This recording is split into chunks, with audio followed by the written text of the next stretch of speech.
Peace, peace, soul tribe. Yours truly, Ivory. Ivory Soul's Journey.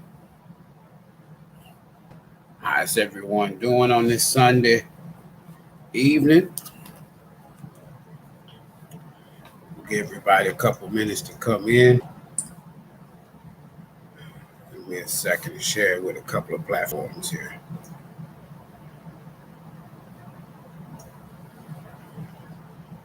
A couple seconds here.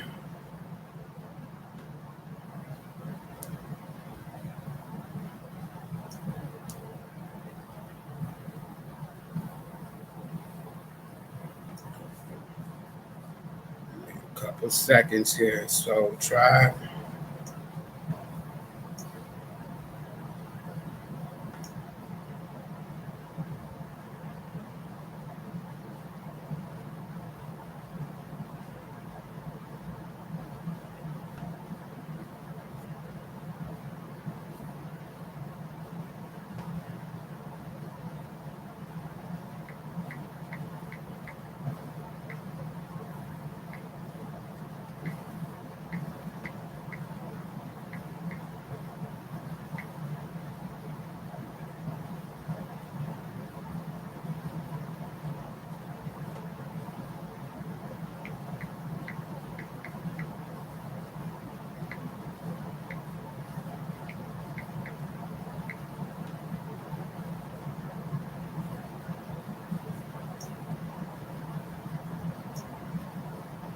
Second here, couple minutes here. I'll be right with you.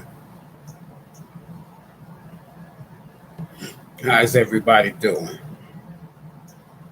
Hopefully everybody's doing great. Hopefully everybody's doing great.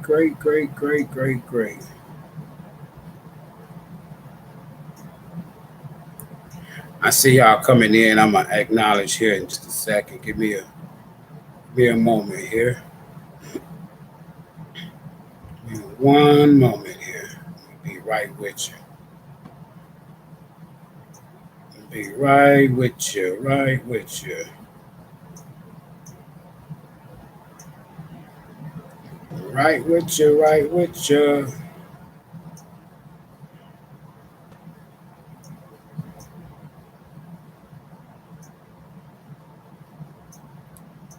In 1 second here. I got to do this for those who asked me to, if you don't mind.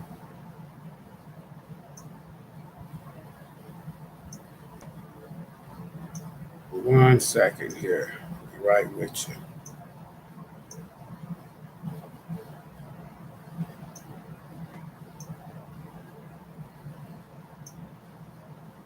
Almost done. Almost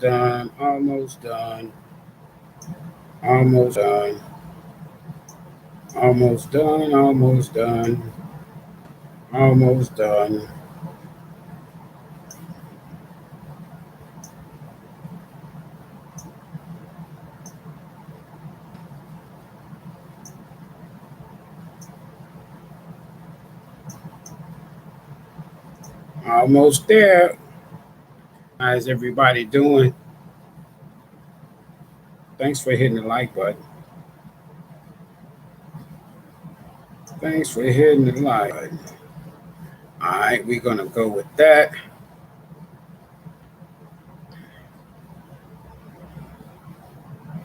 There it goes. All right, took care of that one. One more. Let me send it to the IG folks. Give me one more second.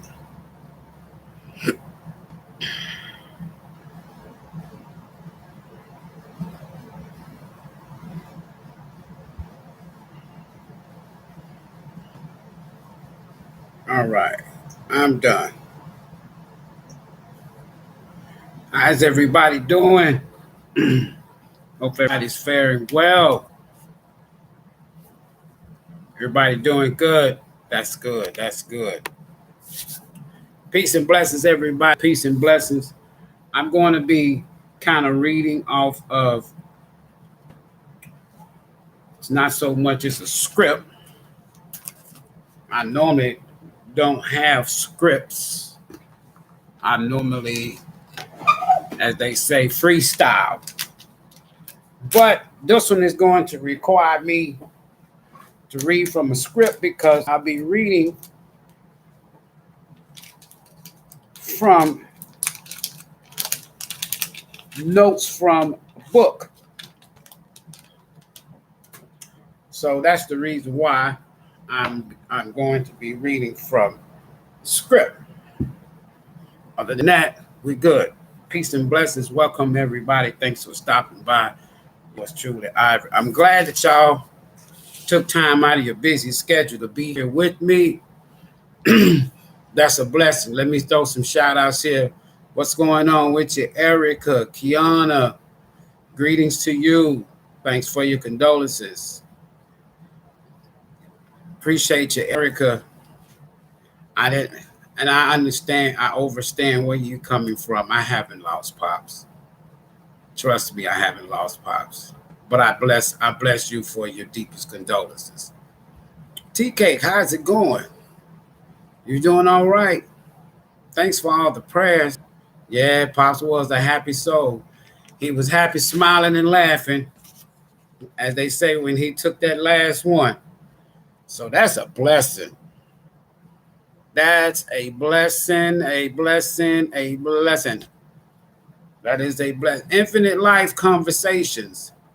How you doing? You doing okay? Great. Maggie, how you doing? Thanks for the condolences. Yes, yes, yes. Queen Empress, how you doing?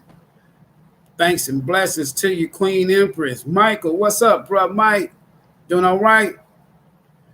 I'm great.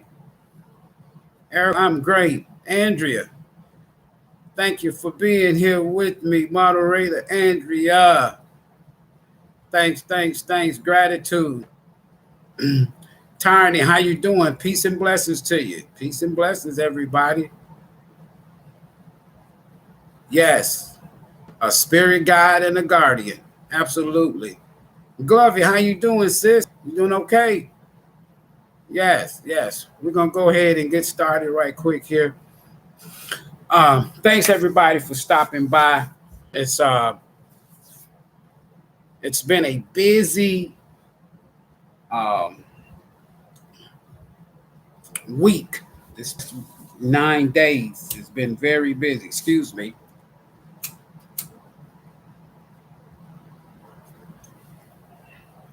Been very, very busy, but not too much because I had a lot of help, especially with Pops.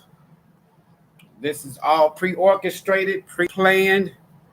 There is no accidents or coincidence.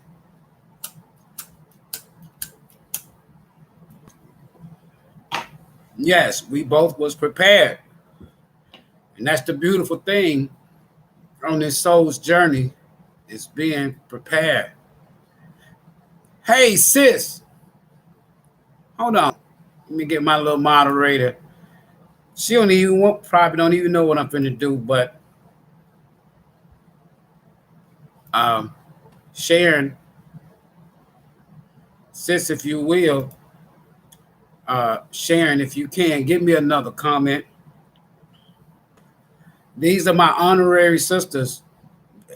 These are true soul tribe sisters from, as they say, way back long.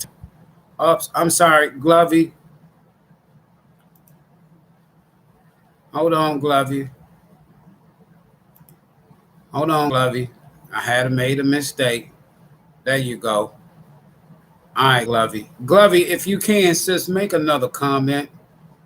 And Sharon, if you can, make another comment.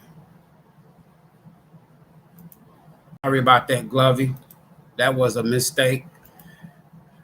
Fingers was going a little bit too fast here. We're going to get ready to get started here. Thanks a lot. Infinite Life Conversations. If you can, comment again. There we go. You got Glovey, one more comment. Please, Glovey, one more comment. One more comment, Glovey. One more comment, sis. One more comment.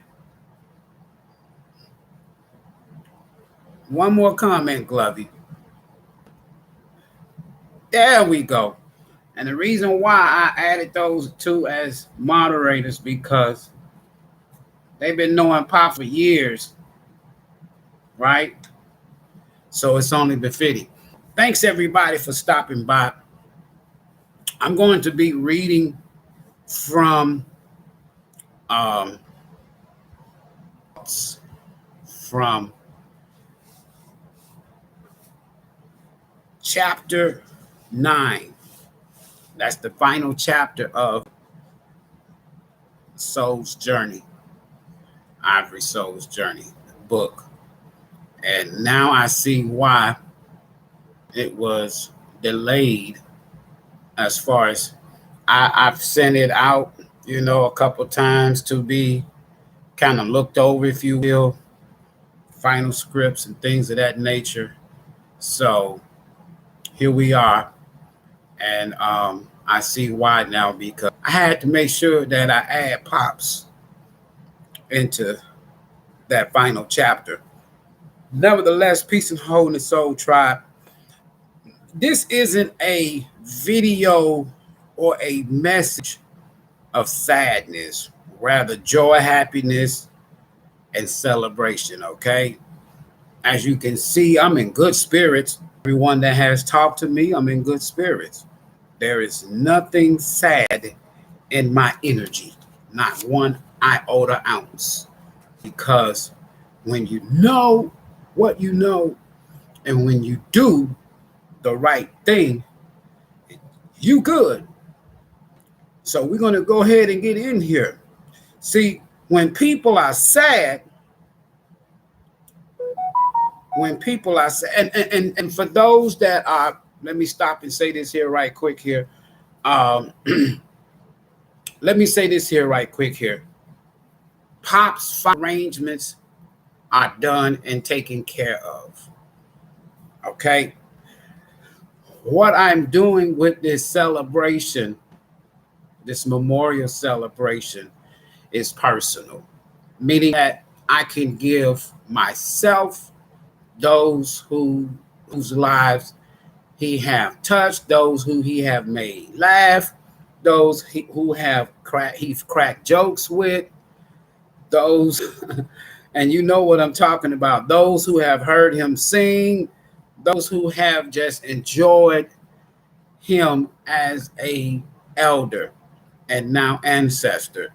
If you want to contribute to his memorial celebration, that will be on the weekend of August the 18th or 19th. I will specifically detail no later than Wednesday. And the reason why it is going to be on that particular weekend is simply because that is the weekend that he would have celebrated. He still is, but that he would have celebrated in this physical realm his 85th birthday. So that is the reason why that weekend and that date is chosen. It'll be in Lufkin, Texas, which is East Texas, which is about an hour and a half north of Houston, Texas. So if you care to put something in Pop's bucket. Now, I say Pop's bucket because those who have been following this channel remembers the very first time. And I'm going to give y'all a little history about that little bucket. Couldn't stop laughing at the fucking chicken video. When I first started, when I changed over the channel and called it Soul's Journeys Network and Tarot, Dad was sitting right here beside me, not in the place that I am right now because I've moved since then, but he was sitting right here beside me. And not that he was nosy, but Dad was involved. And we did everything together. And anytime I would hit that live button, that button, and I'm going live, be like, Dad. Sometimes he would have his TV up on the Western channel so loud until I would say, Pops, I'm getting ready to go live. Oh, okay. You finna talk to the people. I said, yeah, I'm finna talk to the people. So he was like, hold on. I'm coming in there. I'll be in there in a minute. Hold on. So he would come in the living room, little chair, his chair he had, and he would sit in his chair and he would rock. All right. And so that is how that was from day one. When I was on Facebook, Pops would be right there. And for those who have followed me on Facebook, you know what I'm talking about. Pops would be right there on the right beside me. Sometimes they would hear him talking in the background, right? But let me say this here to you, fam. So I'm sitting there and I'm trying to figure out, how I'm gonna go about this here, and so on and so forth, this new journey or what have you on YouTube, because the channel was already here. So we were out shopping one day, and I had this little thing that I was going to do with a craft, with this bucket. And when I first was getting ready to go on YouTube and I was telling him what I was going to be doing, and so I asked Pop, I was like, Pops, so when people want to support the channel, I said, Pops, the way it works on social media, sometimes people like to support you. I said, and I used to show him the little black card, and he called it now black gold, but I would show a black Cash App card and a little PayPal card. And he said, so people can put money on that? How you know when it's money? I said, because it's going to give me a notification, Daddy, when somebody put money. He was like, and his favorite saying after, there's two things he would say. I don't care what you doing when you talking to Pops. At the end, he would say, what a blessing, or he would, damn Sam. So he was like, oh, what a blessing. I said, so he said, so I know you be teaching. He says, is it like you passing around the offering plate? I said, no, Dad, it's not like that, but you can call it that if you can think of that, because he had amnesia. Not amnesia, he had dementia, and it was just getting worse and worse over the past few years.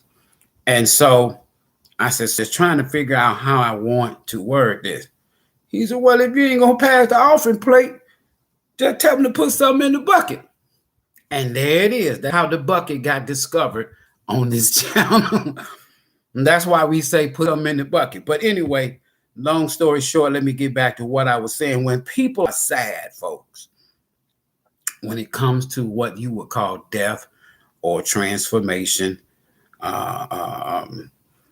it can be the results of actions in the past pertaining to the person that brings the sadness. In other words, folks, y'all heard of people say things like, at funerals or when somebody passed, there's a saying, an old saying, it goes that, people who are crying and boo-hooing are usually the one, and sad, and are usually the ones that was not around, you know what I'm saying, when that person was alive.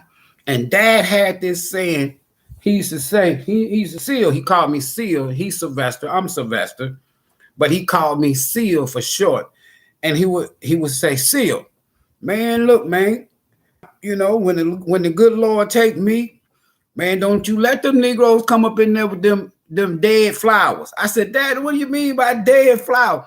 Man, if them Negroes didn't give me no flowers, if they didn't call me and they didn't give me no chocolate or nothing when I was alive, I don't want no dead flowers from no dead Negroes. And anybody that knows Pops, I can't begin to explain. Any and every conversation can turn funny. Any and every conversation can end up in laughter. So he said, I don't want nobody crying over me. I don't want nobody coming in there. He called them splibs. He didn't like to say niggas or Negroes. He would call niggas or Negroes splibs. And anybody that pops know what a splib is, right? So back in March, when Pops first went in the hospital, thanks and gratitude to everybody that put something in the bucket, and we got some flowers for his hospital room, right? Okay, so he was still here, and boy, oh boy, did he love those flowers. Every time I would come in the room, he would take his finger and point at flowers like that. Look at that. They still nice, ain't they? I said, yeah, man, they still shining nice and bright. He loved those flowers. I just want y'all to know that. And for those of you that supported those flowers for his hospital room when he first went into the hospital back in March, Dad remembered them flowers until he was not able to hold conversations anymore, okay? So I just wanted to let y'all know that. He wanted me to let y'all know that. Pops is right here with me right now. His presence. I had to wait 3 days before I could do anything and speak on him. It was a spiritual choice of mine, okay? Now, why should I be sad? Right? It's sadness is a temporary energy. And what I mean by sadness is temporary energy. You know how it is, Soul Tribe. People pass every day. And when people pass, people cry. People are sad. They grieve, bereavement, what have you. And then as time goes by, they're not sad no more. So that's a temporary energy.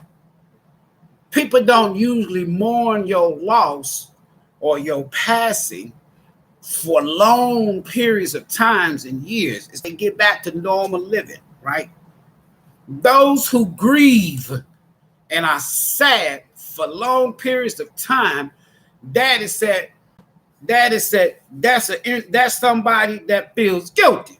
He would say something like that, Joker feel guilty. And that's true. You know what I'm saying? So I'm not sad. I'm not in no sadness. I got a couple of videos that I'm going to share in the future. They will definitely be in the celebration program. And you will see there was no sadness. For what? There was no need. There was no need. And anybody that know me and Pops, like Pops said, man, we 2 peas in the pot. We like 2 peas in the pot. You understand what I'm saying? It's temporary sadness. But because I'm happy, this will last a lifetime. And when I think of my action towards Pops, I don't get sad. When I think of my relationship with Pops, I don't get sad. I laugh. Because if you was in the house with us, trust me, it was always a few things going on. One, he watching TV. I didn't watch TV. I still don't watch TV. 2, we both would be singing. 3, cracking jokes. He would be cracking jokes. And that was like eating. He loved to eat, right? And I would cook for him all the time. And I would know when he was hungry because Pops would come in. Pops would come in wherever I was. And he would say, boy, that old stomach sure could use something. I'm like, Dad, just say hungry. Man, I'm just telling you, man, I sure could put something in that stomach so I would get him something to eat. The soul is always on earth.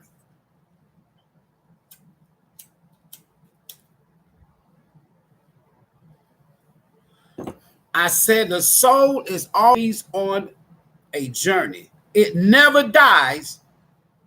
It simply reincarnates into a body or another avatar, right? That's what the soul does. Now, for those of us who may be religious, I get it. The soul does not have a geographic location that it goes to. It don't go up in the sky to no mansion. It don't go down below no hell. That is a false reality. That is something consciously that we need to understand. But at the same time, religiously, that's what we've been taught. And Dad would hear me teaching, and every time I would get through teaching, he would say, boy, you were teaching. He said, now, they should have put something in the bucket on that one. Some of them did that. And but the soul reincarnates into another body, temple, a vessel, or avatar. That's facts. See, the body is a loan from Mother Universe. Let me say that again. The body, the avatar, the temple is just a loan from Mother Universe. In other words, the universe, spirit, source, God, whatever you adhere to, this body is loaned to you. Own it. Because if you own it, you take it with you. You don't own it. Is left of the body is determined. Now, for those that may say you came from the ground and we came from the dirt, you can believe that. I don't believe that, but I do know that I came out of a sacred womb. I can't prove to you any human being came out of the dirt. And if I was to really, really, really start teaching, I could prove that to you, that you did not come out of the dirt, nor the first man came out of dirt. We're talking about the soul. See, the body is alone from the universe. Choose our bodies and we choose our parents. The soul does. There is no beginning and ending to the soul. Let me say that again. There is no ending or beginning to the soul. For example, when you read the Bible, if you would, it's going to give the soul two destinations. One, heaven, if they say. Two, hell. But they don't tell you in that book that the soul dies. You know why? It doesn't. It's an eternal energy. It reincarnates. It's just like the seed or the sperm that's planted into the womb, right? A seed never dies, right? For example, some vegetation, some plants, you can plant that seed one time and it'll keep on reproducing itself in its season and it'll keep coming back. Some seeds you plant is for a season and then you go back and you got the next season, you have to till the ground.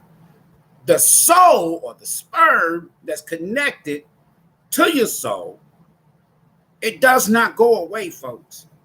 Once that seed is produced, once the soul produced that seed, then you coming.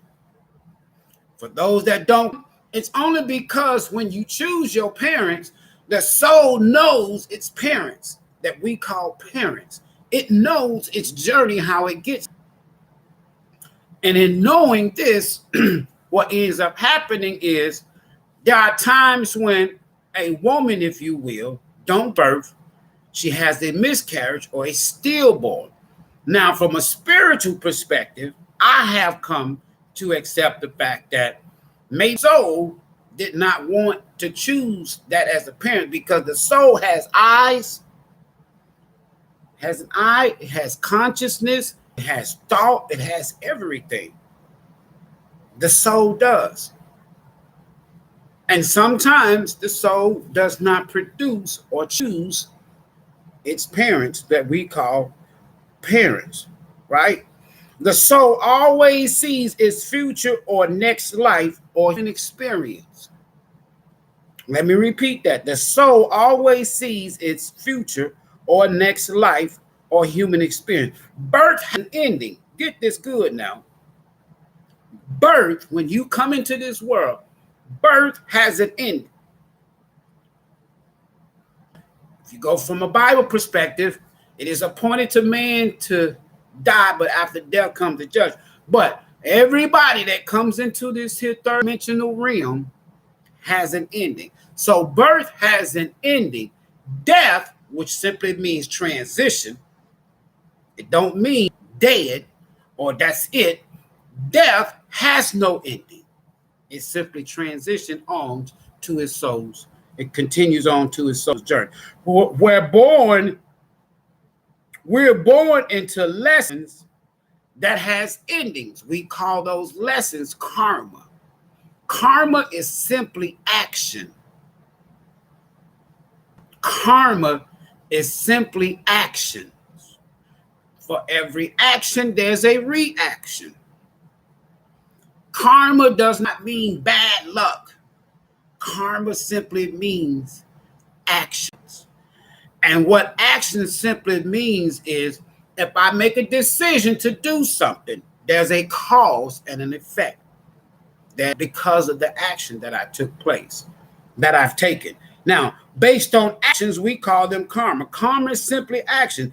Every time we inhale through our mouth, we add life. Every time you inhale, you add life. Every time you exhale, you're getting close to your transformation or what you would call death. That's how the soul energetically works. Now, for example, when you think about this here, folks, and I'm going to share y'all a story here in a second. We have two family connections during our human experience. The we choose, which is connected to what we call parents, and the family that chooses us. This is called your soul tribe family. And in a lot of cases, your family that you choose or parents, there are lessons. And a lot of those lessons are connected to past life experiences. Your soul family or your soul tribe family could be anybody that you connect to in this human experience that chose to be in your life. At this point, this soul family, for example, my dad, as he would often say, is sad that I got this big old huge family. And I don't hear from nobody. Don't nobody call me. Don't nobody come see me. Yada, yada, yada. And I would have to always consult with Pops and say, Pops, you got a family. You got me. And not only you have me, I can think of at least 100 to 1,000 people just on Facebook alone that loves the hell out of Pops, right? So our soul family, our soul tribe family, they are in your life for a reason. All right? They're in your life for a reason. And Dad now, there was 3 guys that he would call his godsons, but they are soul tribe sons. He would call them Big Man, Little Man, and Tall Tree. Daddy gave everybody a name. But Big Man is Curtis, Little Man is Raheem, and Tall Tree is about 6'6", 6'7". And he loved all 3 of them. They would be of course, at his celebration. He has a Soul Tribe daughter. Her name is Lisa. And that is the nurse that took care of him until he was on what y'all would call deathbed, that I call his transitional bed. And let me say this to you. These are people that will come by and check on Dad. They will call me or call him, but they will call him. Sometimes he wouldn't answer the phone, but they would call me. Where Pops at? In there watching Westerns. I tell them I'm finna come through there and holler at it. That's how they roll with Pops. And they were always there looking out. Hey, Stacy, they was always there looking out for Pops. He would always, listen. I used to read my writings when I was working on the book, which was a lot, especially in the past 2 years. And my dad, I would read it to my dad. I would write, let's say I might be working on something, what have you. And then I would come in there where he is watching TV, and I would say, Dad, what do you think about this? And I would read it to him. And Dad, one day, he would always say, man, it's going to sell like hot pancakes. I would say, Dad, you're going to be in the book. And he would say, damn, Sam. Or what a blessing. Those are the two words or phrases that he would say all the time. Damn, Sam, and what a blessing. In fact, I ended up copywriting that corn phrase, damn, Sam, for Pops. So he has that to his credit, right?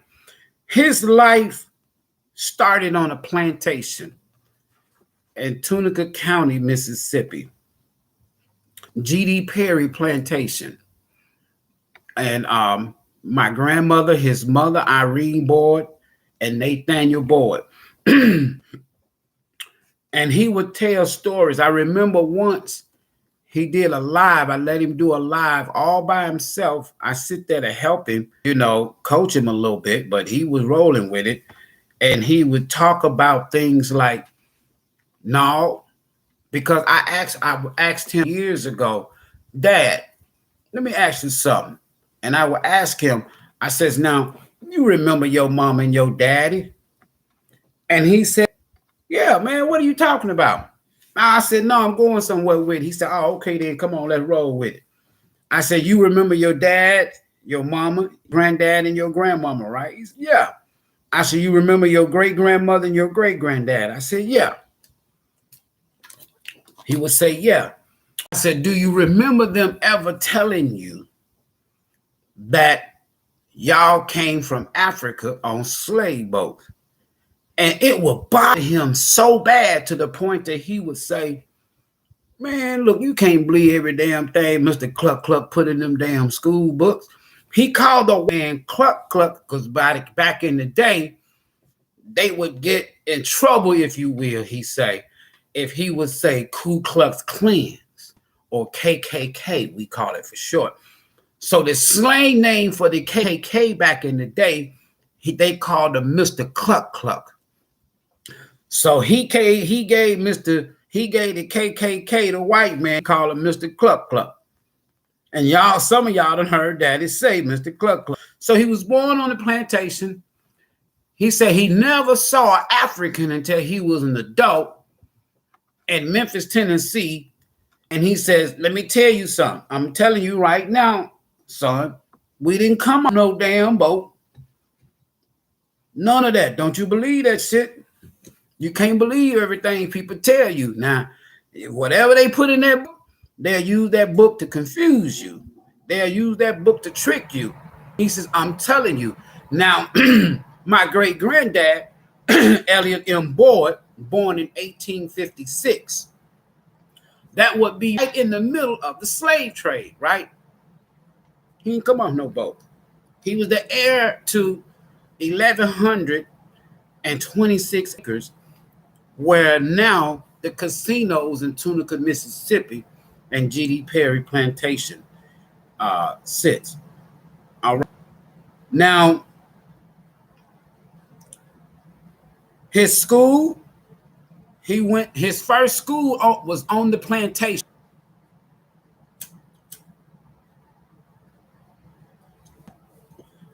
And the name of the school was called Moon School.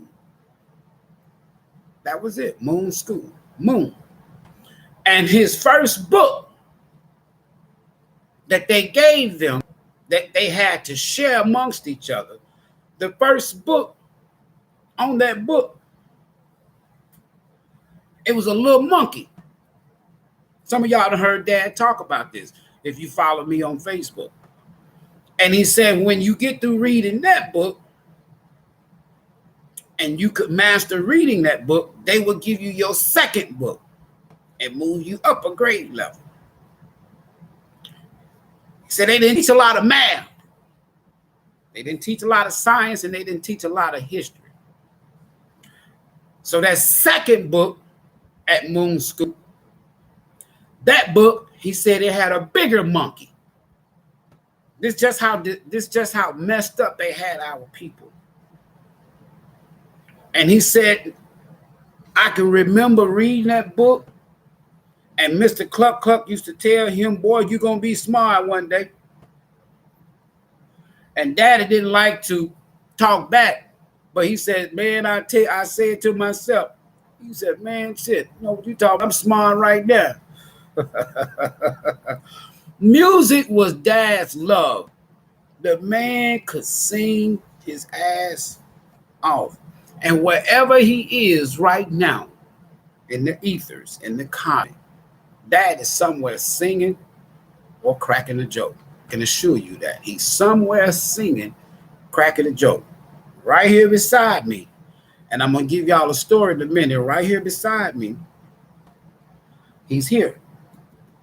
I've had several visitations from Pops since his passing on the 27th. Several. And we used to have this conversation, and he used to say things like, man, you think you're going to be scared of me when I pass away? If I come back, you think you're going to be scared? I was like, no, man, I ain't going to be scared of you. He said, because I'm sure coming back. He said, all them Negroes, he said, I'm going to go pay all of them a visit. His teacher, Miss Rosa Ford, first teacher, he learned so much from Miss Rosa Ford. And when she passed, they named the school after her, right? It's called Rosa Ford Vocational School. Rosa Ford now High School. It used to be a vocational school in Tunica, Mississippi. It still sits there, and the name is right there. So the name of the school, the lady that is named after, that was his first teacher, and she took him all the way up to 7th grade. Back then, they didn't go all the way, if I'm not mistaken, he said they didn't go all the way to the 12th grade like we do now. All right? Just giving y'all a little history. His family. Dad loved his mother, his father, his grandparents, loved his children. But he said it's the most divided family that he has ever known. And that's the truth. It's the most divided family that he has ever known. And he will always talk about our people. He says, man, if our people ever, not just the family, I'm talking about us as a people. If our people ever come together, we'll take back our land. We'll take back this country. We'll take control of this country. He would say things like this. He was smart. He will always talk about children and what he called old folks. He said there's two groups of people that are always going to be abused and overlooked, and that's children and old folk. And I don't know how many conversations we've had about children and old folk.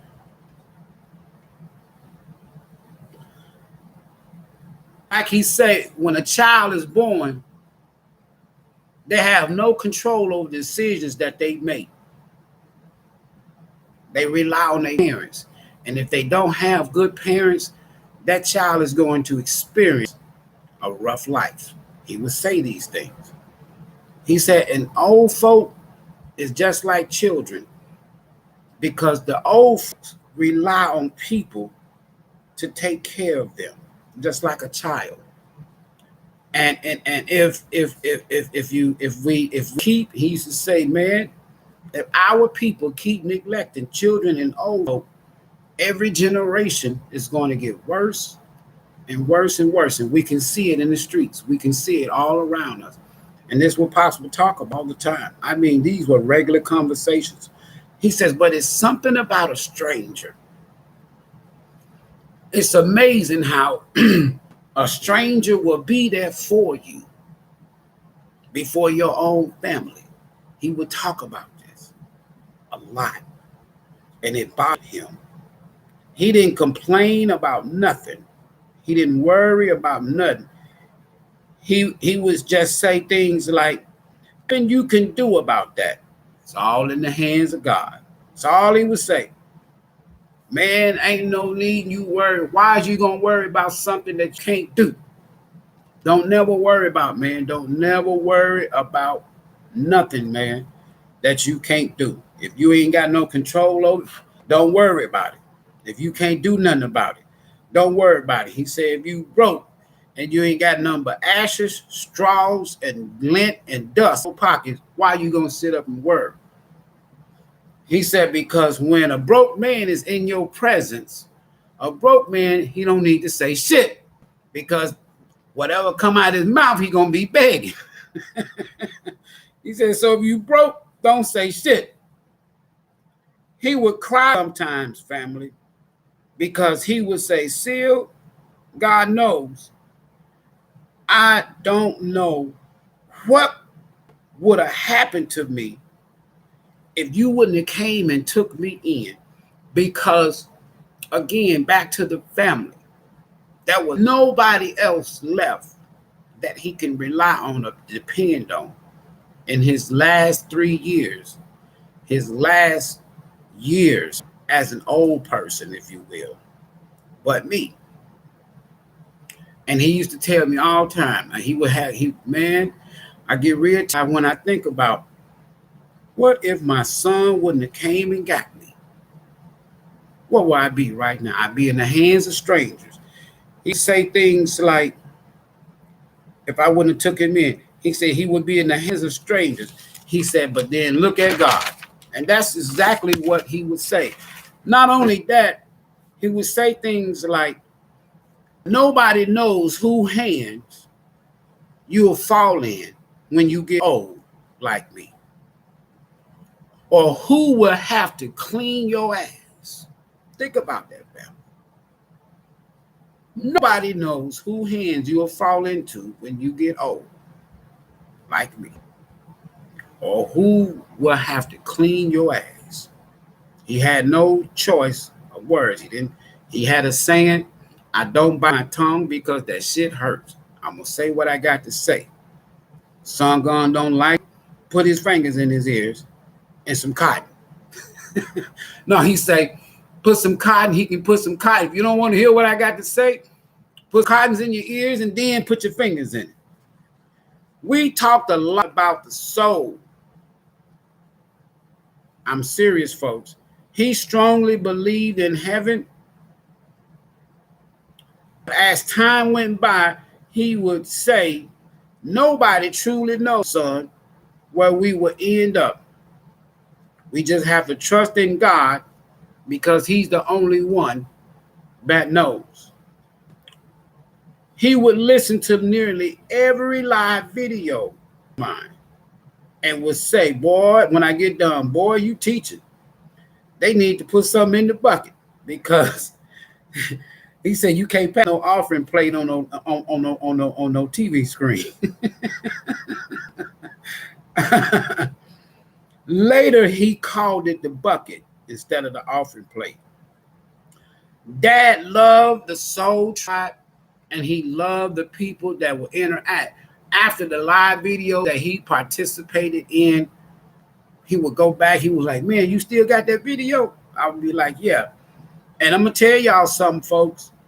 He would sit there and watch y'all's comments. He could read good till he passed, until he was able to not. He would read every single comment.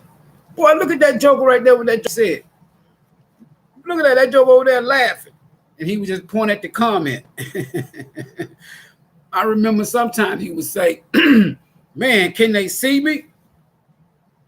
Listen, he would listen to every, and I'm telling y'all, he would watch every. He used to say, boy, he would come and ask me when he see me come to the computer or my camera or my cell phone, and he would come to me and say things like, you finna talk to the people? Later on, I call it the soul tribe. He would come and say, you finna talk to the tribe? I said, yeah. He said, make sure you tell them to put something in the bucket. And a lot of times, family, I promise you, Dad would be right there beside me. Listen, folks, the soul always knows its journey. Always. The soul knows its purpose. The soul knows its ending, and the soul knows its beginning in this human experience. The soul knows. The soul knows. You may not know when you're going to come, but the soul do. You may not know when you're going to transcend. The soul knows. I teach about the soul because at the end of the day, it's the only energy that comes into the world of this matrix or this 3D. When you enter or when you exit the safety, the sacred, the soul is right there. And I teach on the soul a lot because when you leave, the soul knows when you're going to leave. In my book, The Soul's Journey, I never knew that Pops would be the last chapter series, folks. An experience that covers our last 3 years together, along with God's of the Bible, which is chapter 6. Those are the 2 longest chapters in the book because I wanted to make sure that people knew what it means when we say God, right? Past life and present life of the soul's journey is the key focal point in my book. Pops and I are, listen, we're the main characters in the book because we have connected energetically in several lifetimes. And we'll always be together spiritually, telepathically, and mentally. When Pops got to the point that the last conversation that we had was last Monday. But he was talking. I knew that it was close, serious, because he was talking about things like, boy, I'm just ready to get out of this bed because he was bedridden. I'm just ready to get out of this bed. I said, well, Dad, we were always talking. I would tell him, look, man, you need to be praying. Even when you can't open your mouth, Dad, and talk. Pray in your mind. Pray in your heart. Talk to Creator God in your mind, in your heart. And he said, that's what I do. Hey, Asia, little sis.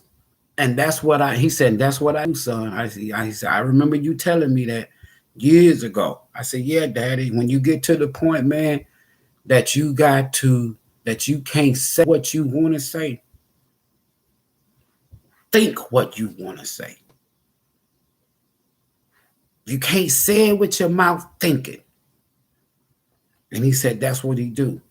So last Monday, last Friday, I went in there and I fed him, because what ended up happening was the nursing home that he was at was about 30 miles up the highway from where we were living in the house. And I was still in the house and the nursing home was down here. And so I got tired of going back and forth. So one day I was visiting. I says, man, look, I find a place down here close to the nursing home. So that way all I got to do is be right close by you. And the mayor of the city of Corrigan is the reason why I'm in the unit, the apartment unit that I'm in right now, which is directly next door to the nursing home, right? So that's how the universe worked that out. Let me go ahead and then I'm going to go ahead and finish up here. So me and Dad will always be spiritually and telepathically, even when he couldn't, those last few days when he couldn't talk, he wasn't talking much. And when I come in the room, he would smile and he would look up at me and he would nod his head and I'll be like, Dad, can you hear me? Yeah. You understand what I'm saying? He would nod, he would shake his head. And I said, you know it's close, don't you? I said, you ready? Said, yeah. I said, you ready to see your mate, your creator? I said, you ain't got no regrets, nothing. You ain't nothing else you need to take care of before you leave. He would shake his head, no. And he'd be smiling when I say it. I said, so you ready to shout and dance then? He'd be like, he'd do his finger like that. That means, yeah, right? Listen, folks. So we're always, so I'm going to get into more intimate things here outside of the book here in a second that will eventually be in the book. I have not worded it to be in the book, but in a minute.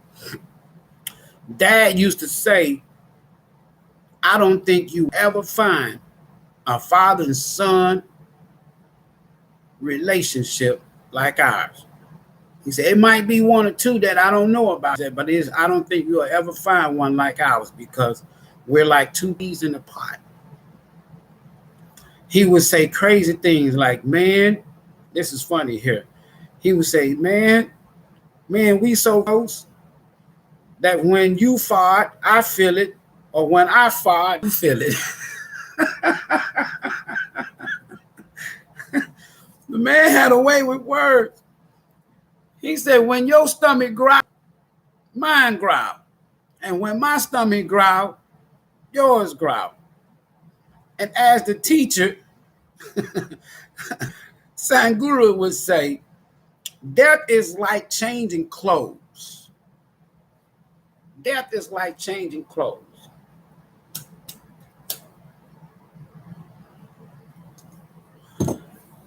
And I remember Dad used to talk about, he was a Christian. And he would say things like, when they put Jesus in the tomb, and when he got up, he took off them grave clothes. And it just coincided with that teacher from India, Sadhguru, that's big on YouTube. And he would things like, death is like changing clothes. I kind of added a little bit to it. Life is only alone. It's not yours to keep. Mother Universe. It belongs to Mother Universe, including your soul. Dad would say things like, it's two groups of people that gets neglected. Back to what I said earlier, which is children and old folk. Ain't nothing a child can do but depend on its parents. And ain't nothing old folk can do but depend on family and strangers. He left peacefully, folks. I'm going to tell y'all this. And he was more concerned about me those past few months than he was himself. He would always say, man, I'm an old coon now.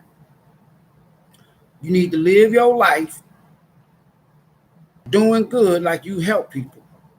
Keep doing that and the Lord's going to bless you. And one day you're going to get old just like me. Just because you help people.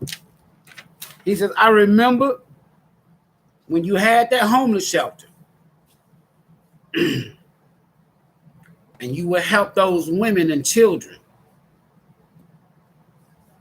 He said, I can remember that, man. He said, here you are,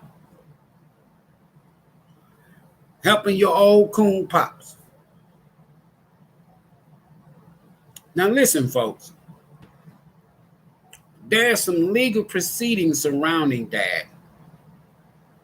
And he told me in one of the last conversations that we had, he knew about it.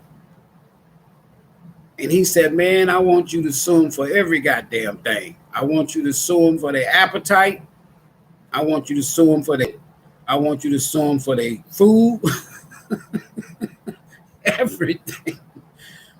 He said, because it don't make no damn sense that one day I'm taking care of myself and walking around. And now, look at it. Dad's last week was beautiful. I mean, it was so peaceful. And he used to always tell me, man, don't let them Negroes come over here and disturb my peace. They ain't call me. They don't call me. They don't come see me. They don't come check over me. Look at that. I got strange people now taking care of me and helping you. He said, if it was for you, God knows I don't know where I would be. He said, man, I'll either be homeless, I'll be dead, I'll be in the morgue, or I'm at a nursing home. He said, and the only reason why Pops ended up at a nursing home because his condition was dire. And his doctor, who is now another Soul Tribe brother of mine, Dr. Touré, he called Dad uncle, an elder. He's from Africa. And he's one of the leading doctors in the state of Texas. And he had several doctors, but that's the only doctor that I would allow for his personal care. So his last week, he spent his last week, his last full meal was last Monday.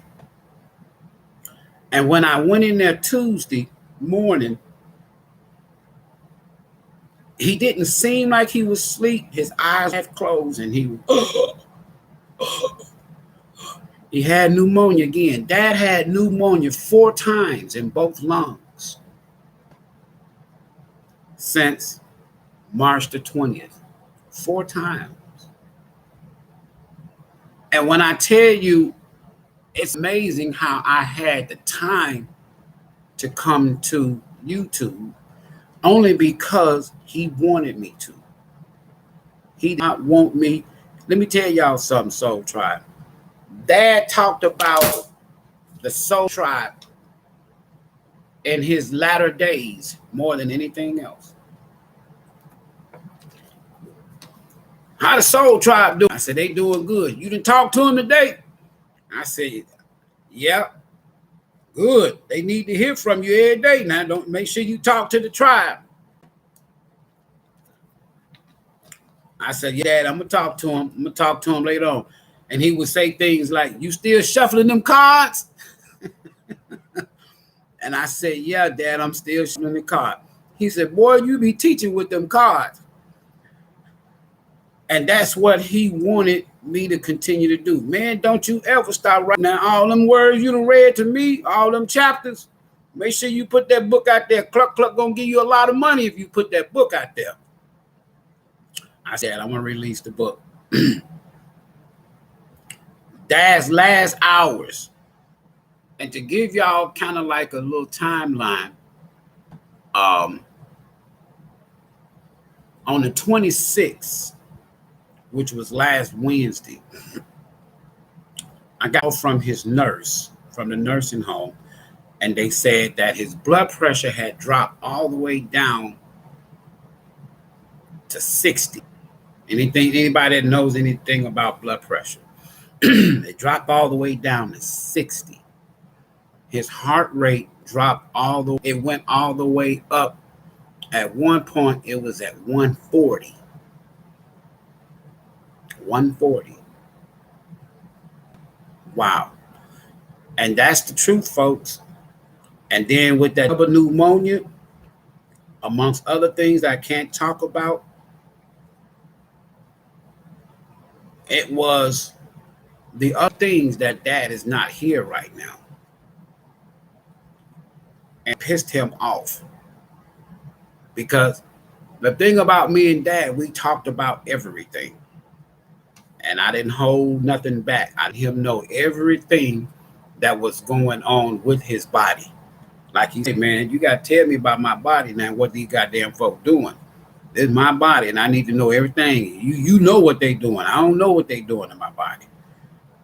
That was the reason why I moved next door to the nursing home, and they saw me more than anybody else that came to visit their elderly loved ones.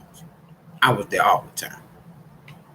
The whole staff at the nursing home, they loved them some Pops because all he did was crack jokes and sing. Crack jokes and sing. They would come into his room, even people that wasn't even taking care of him. They would come into his room and they would call it good luck and a blessing. They would just rub on his shoulder, on his forearm, or on his head, because they said they just felt like they was going to be blessed. Because if you knew his condition back in March, they gave Dad 2 weeks, right? Back in March. He made it all the way July 27th. So when I got that phone call, the first thing I did was I had what is known as astrological dice. And I took and Spirit said, grab the dice. And I grabbed the dice and I threw the dice. Now, for those of you who might think that I'm into some crazy shit, I'm not into no crazy shit. I'm into sacred things of the universe, spirituality that is ancient and old as any book religiously that you'll ever read. Your ancient parents didn't have Bibles and Torahs and Korans. The universe and spirituality. And when I threw the dice, I have them right here. And I saw 8. And for those who follow my channel, I always have 3. And when I saw 8, that's the 8th house. And that 8th house is dealing with Scorpio energy, not the zodiac, but the energy. And that house mainly means death and resurrection, or death and transformation. And the planet was Saturn, lessons.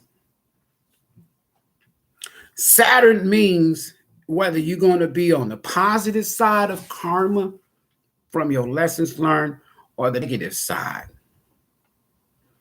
And the last one was Virgo. And Virgo is about our daily lives. So I knew that Spirit was telling me that my daily life was about to change because there was an end with your dad. As soon as I got that phone call and got off the phone, right? So I was prepared astrologically for what was about to happen. So for those that also follow the channel, you know I have what is called my Soul's Journey deck. And the card that came out was Courage. And it reads, I find the inner strength to face fear with confidence. Even though I wasn't afraid, where my book at? I'm going to read this to y'all. And then I'm about to be out of here because I got a lot that I still have to do. Courage. Let's see what courage says. It says, courage. Excuse me. I find the inner strength to face fear with confidence. I will read these today. You need to remind yourself, Soul Tribe, that part of the challenge of being a soul is learning to honor your own power. By listening to your inner voice and following its advice, you are acknowledging the perfection of your intuition. Fear is only an illusion, and obstacles are great opportunities for you to demonstrate that coming from a place of love will conquer all of fear's disguises. Perhaps you are changing career path or entering or exiting a relationship. That's with my dad. The test has been put before you because it is an opportunity to prove to yourself that you and only you can make the right decisions. By not taking that step forward, you may find yourself 2 steps back only to face that same obstacle again. Now, let me read this other one to you, the next page. Death. I am learning that endings, excuse me, are merely beginnings. Listen, Soul Tribe. Death is an illusion. It's a fact of life that the human body we use to travel to Earth eventually stop working. It's not meant to exist forever.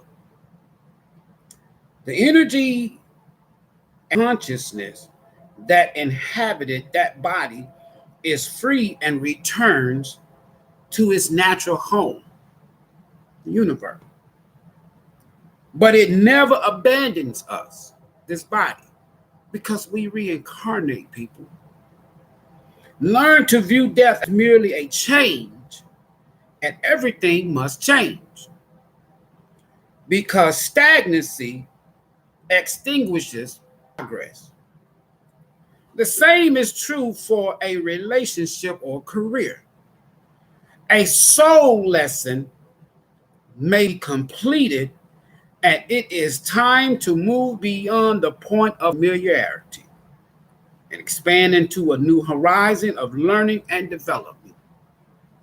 This is a wonderful opportunity to thank other souls in your life who have shared part of your path and taught you so much. Now listen, let me go just a couple of steps further and I'm through. The astrological card that was pulled is 7, divine timing, planting positive seeds, the right time. And the zodiac or the energy, as you can see, is Virgo.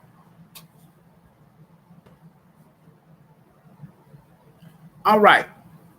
I pulled all of this before I left to go to the nursing home and then to the hospital. Pops. Let me read this here. Fine print. This card says fine print. That's the title of this card. Fine print. And it says detail, looker, inspection, research, be careful, in depth, pay attention, don't assume, through, thorough, deep dive, hidden information, double check, read between the lines. Now, from a tarot perspective, a tarot or an energy perspective, I always get those 3. And those 3 cards, card that came out was the 6 of Wands, victory. Victory. Or it could also mean someone that's seen in the spotlight. People that are online these days, or people that like attention. In my case, Spirit was letting me know, the universe was letting me know that your dad got victory and you're going to get victory, because I asked Spirit, what do I need to know as I proceed to this hospital? What do I need to know? And Spirit said, you and your dad got victory. That's number one. Number two, the Three of Pentacles. The Three of Pentacles simply means collaboration, working with people. So I knew that spirit in the universe had to send people that was going to be there in my corner, the soul tribe. Whether online or the people now that I consider my soul tramp family that's here in East Texas.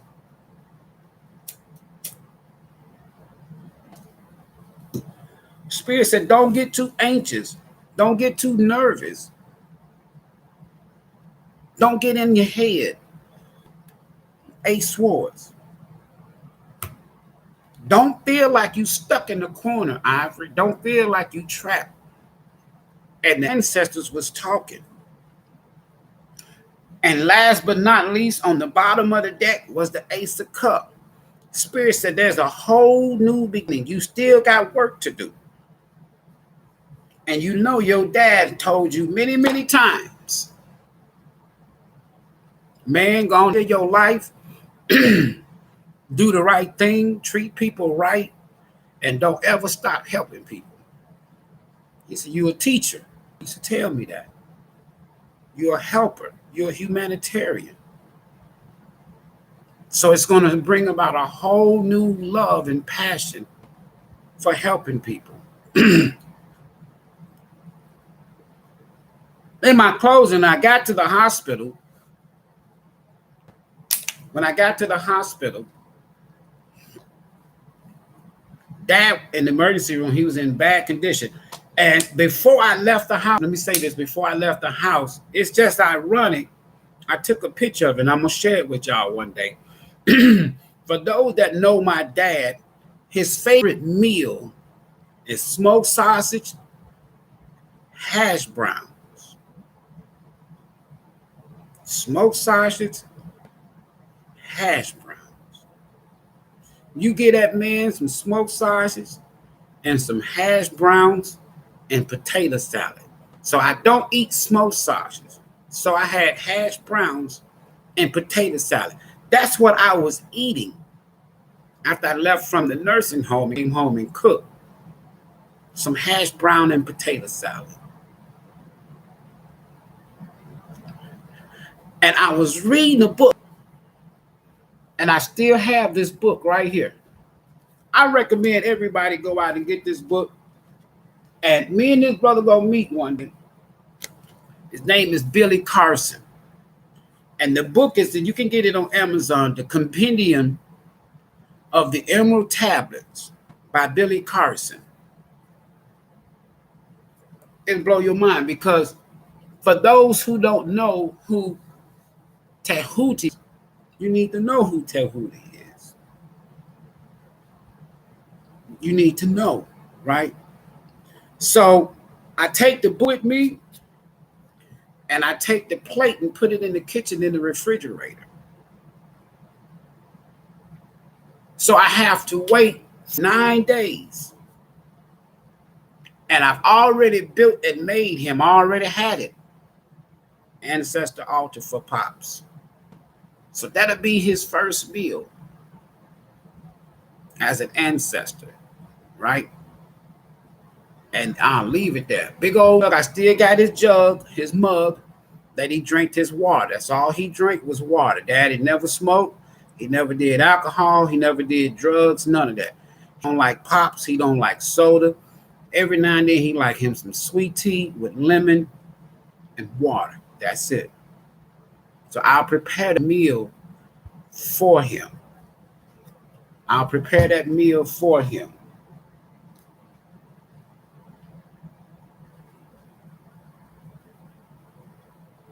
The Compendium of the Emerald Tablets. I told Billy last night that I was reading his book while my dad was passing. But he has the awards going on tonight. So we'll get together after the fact. When I got to the hospital, of course, I had that book, and it was so many doctors and nurses because this was the third time that he was at this particular hospital. And he went to another hospital, Woodland Hills, in Texas, because his wound doctor, Dr. O'Hara, another African brother, but he's an older guy. And he was one of the best wound care surgeons or doctors in the nation. But he closed down his practice. And guess what? That week that he closed down, Dad was one of his last patients that he saw. And he says, I'm really going to miss your dad. These are people who's in Dad's life. If I was to go deeper, it's really deep. So there I am at the hospital. So I told Dr. Teray, his doctor, that was there until he passed, and all those other doctors and nurses, I said, it was so crowded there. I says, I'll go into the to the waiting room, and then y'all just come and get me if you need me. And so one of the doctors, not Dr. Teray, came back to the waiting room. He came in and he said, come, Mr. Ivory, can you come on back? I go back there. Dad was still alive, barely. His blood pressure had went from 60 down to 40. And his heart rate was at 156. To be in the mid to upper 90s. His was at 156. So it had to kick in courage and strength, because when I went to the waiting room, when I left from his emergency room, I went outside because the book was on the seat of the car. So I wanted to go out and get the book and come back in and read it while I was waiting. So I go out there to get the book. And as I'm walking to the car and getting ready to come up to the front door to open up the front door of the car, and something just told me to look. And that was this feather right here.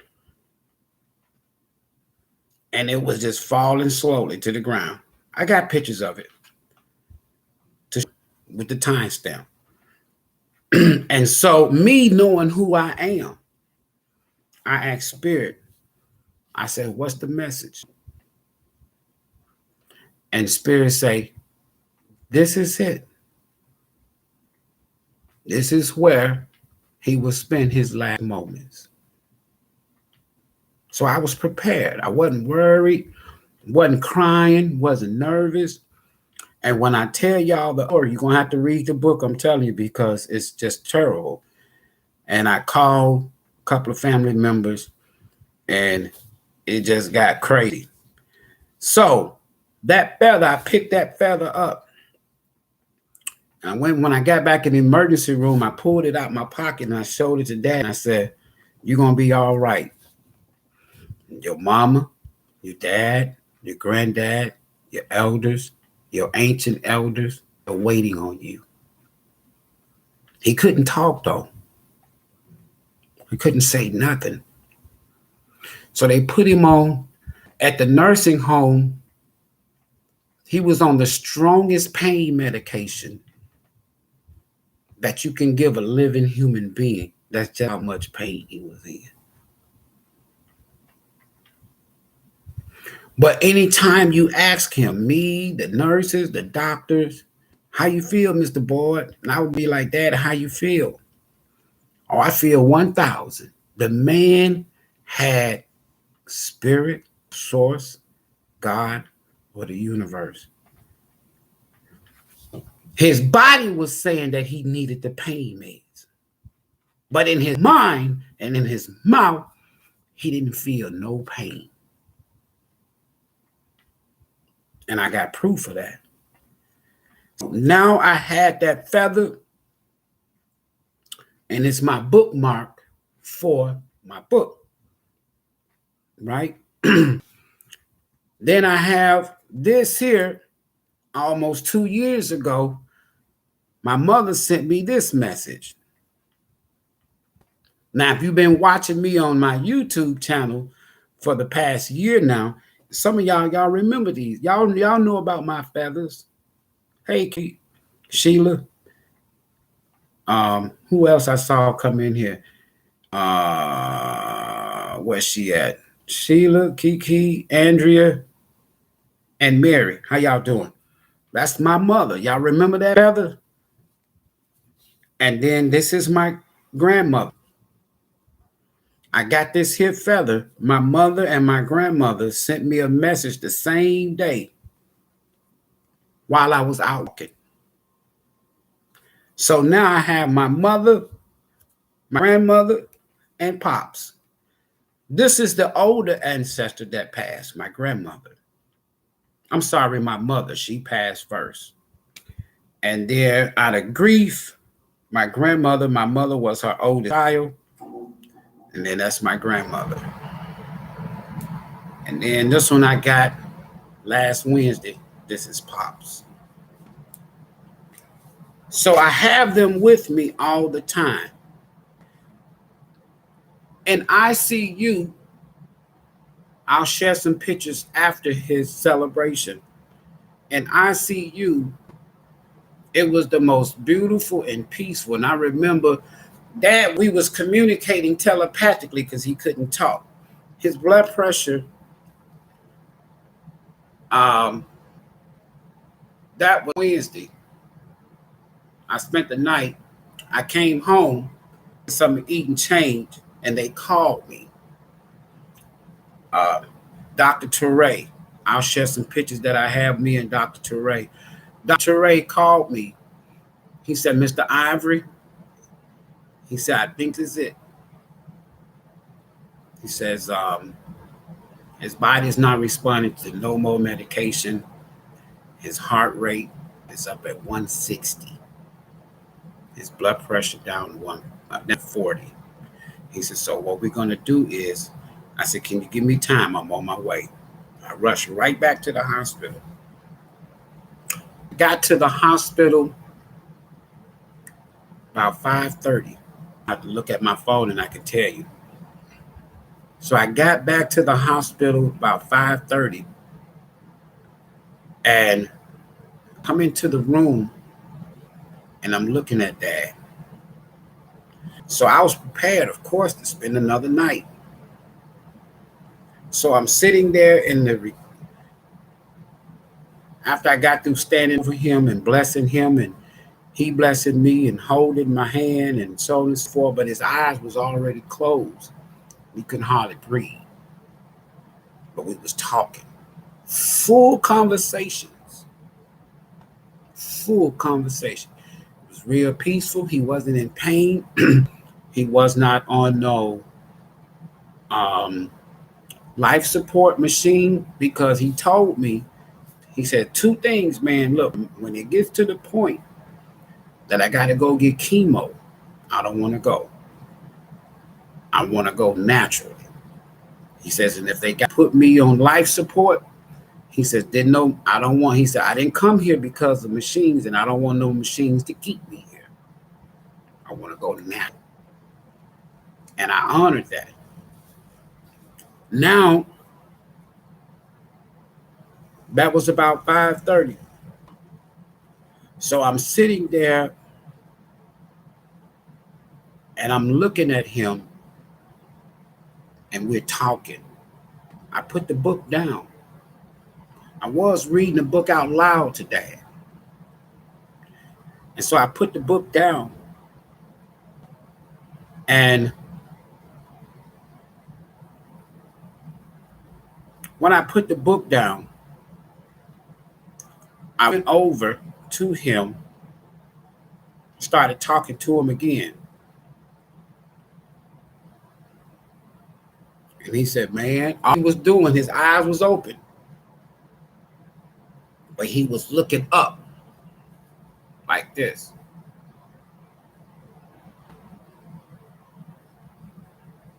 I said, Dad, what you see?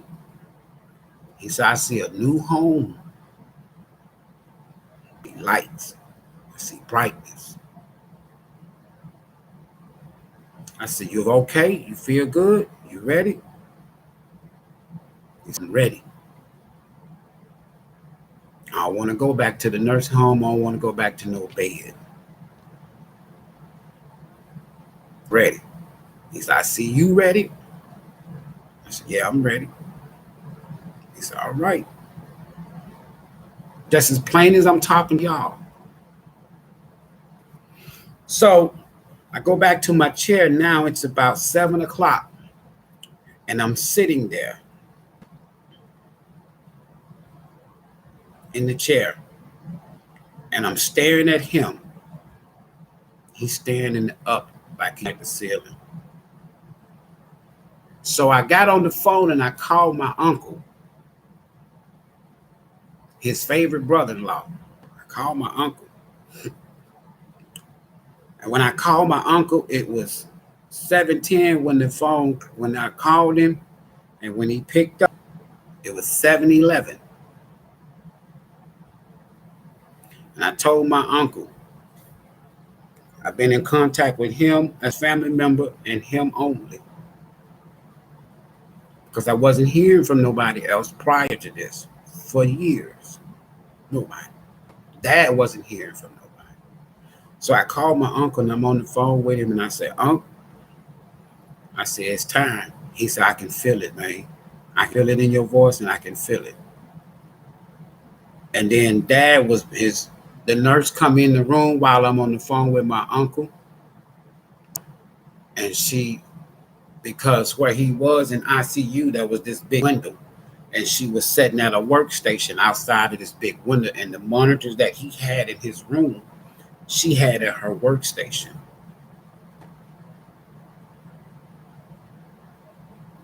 She come in there after seeing the monitors and she go over and she looked at me and she said, Mr. Ivory, she said, it's getting close. I said, I know. She said, you okay? I said, yeah. She said, okay, I'm going to go get Dr. O'Dare. I'm going to go get Dr. ThAnkhs. And me and Dr. ThAnkhs that Wednesday, we come outside. We had a long conversation. And they was going to that Wednesday. He had ordered for Dad to have inpatient hospice. He says, because I don't want him to go back to the nursing home. They're not going to be able to watch him and care for him like I will. Want He called my dad He said, I want to get best. Nothing less than my very best. I said, I appreciate it, bro. So I'm on the phone with my uncle at 7:11, and it was about 7:20. The whole time I'm on the phone, I'm staring at Dad, and I'm just telling Unc what's going on. I said, Unc, I think it's time. Let me let you go. I'll call you back. That was at 7:20. Went over to Dad. I put my hand on his chest. And he was,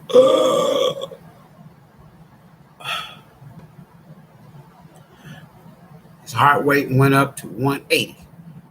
His blood pressure dropped all the way down to 30. He took another breath. It was deep.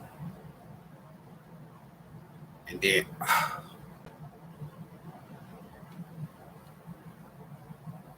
his eyes went closed. He took one last breath. And it was deep. And then when he took that last breath, he didn't. That was it. I started smiling. I said, man, you made it. You did it. That's how I feel good. I went all of the monitor warning lights, beep, beep, everything can't start going off. And then I got from where he was on that side of the bed, went to the other side to look at the monitor. Everything went 0 straight lines, all machines.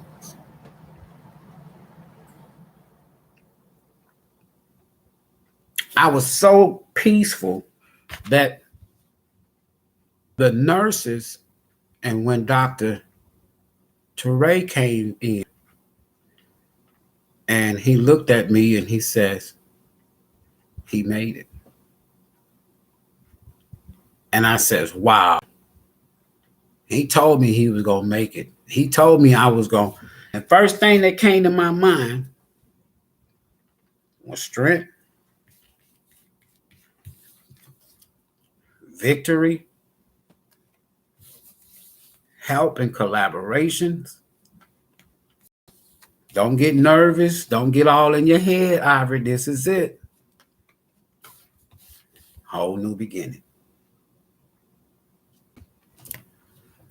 So me and Dr. ThAnkhs, we hugged each other. And the nurses, I guess they would. And I told Dr. ThAnkhs Wednesday, I says, look, I don't want nobody coming into his room with negative energy. He said, you can. I says, if my sisters or family members or any, I don't want nobody in here boo-hooing and crying. He says, okay. I says, now the moment with my dad. I had my sage.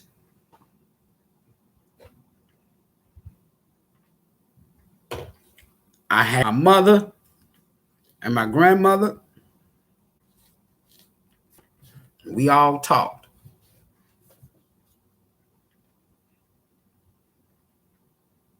And so I'm over there talking to Dad, and I told my uncle before I got off the phone, as Dad, get this here, family. This is very important. You have a car. You have a body. That's the ancient tongue. That's your spirit, your soul. And like I'm getting the old chills now, I saw a raising up and a lift up. He came over to me, gave me a hug. I'm bald head. It was the most beautiful feeling that I ever had. The soul's journeys, folks, is a beautiful thing. And when you're at peace, you have no hate, no regrets, no resentment. Me and Dad been preparing for this moment for 2 years. We talked about it regularly. Neither one of us had fear. Neither one of us was worried. We was prepared. He said, man, when that day come and I'm gone, he said, all them Negroes that gave me problem, he said, I'm going by their house and I'm waking them up. He said, I'm going to get in their sleep. He said, I'm going to wear the shit out of them. He said, I'm going to wear the shit out of them. That's what he said. He said, I'm going to wear, he said, I'm not going to scam. He said, I'm going to let them know, all of you Negroes that didn't want to give me a place to live, he said, I got the whole damn universe now.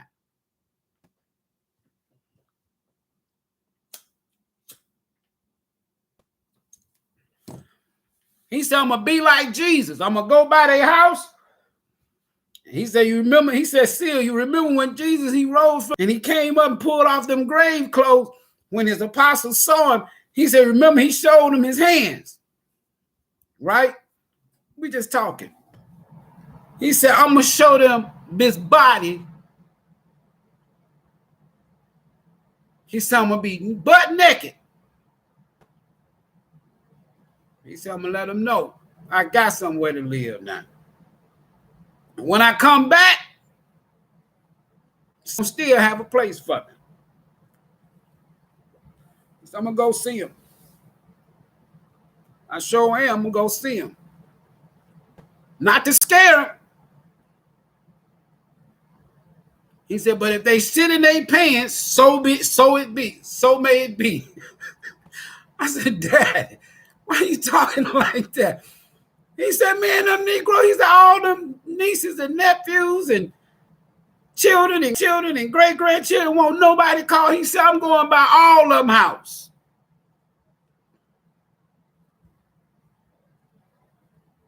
I said, well, shit, when you get up in the cosmic, man, when you get up in the universe, shit I can do. I can't stop you. It's over with. I said, just make sure you watch over me and make sure you take care of all of my enemies. Let me know. I'm not scared of you. I know you ain't. He said, anybody. He said, I wish a Negro would put their hands on Little Seal. I got something for him now. He said, we used to sit and talk. He said, man, when I get where I'm going, he said, I'm gonna be strong. I'm gonna be strong.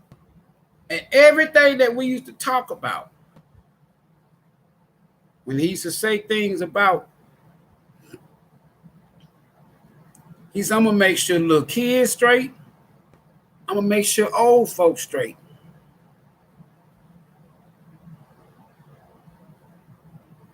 He said, I'm gonna watch over them kids and I'm gonna watch over them old folk.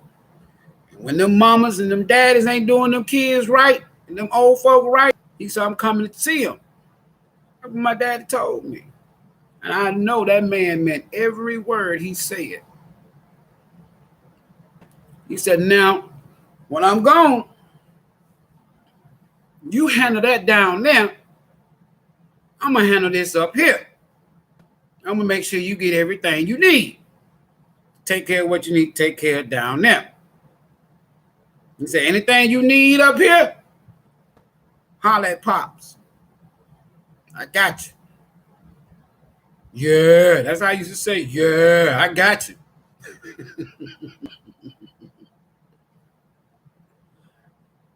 When I talked to the pastor, I said, look, there will be no funeral. There will be no burial. He wants me to keep him with me. There will be a celebration and a memorial. That's it. I'm having to do everything by myself. I got some help now. Anybody that wants to help with Pop Celebration, email me. Let me know. This is the time, folks. Let me tell you something. If there's such a thing as a blessing from spirit, a blessing from the universe, you can do. For those of you who know Pops, you done voice, you done seen his face. He said, I don't want nobody up in there crying. And boom, he said, I can't stop folks from crying. He said, but I'm telling you. He said, I want real Negroes up in there. Celebrate me.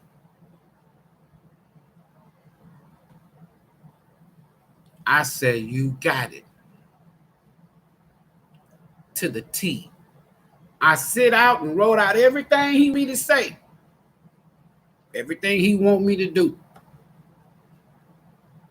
He's right here beside me right now. Telling me what to say.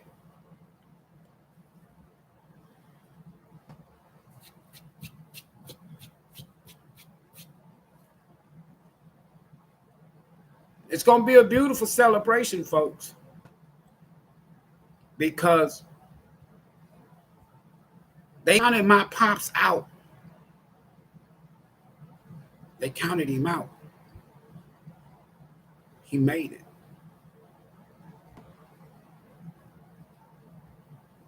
He made it.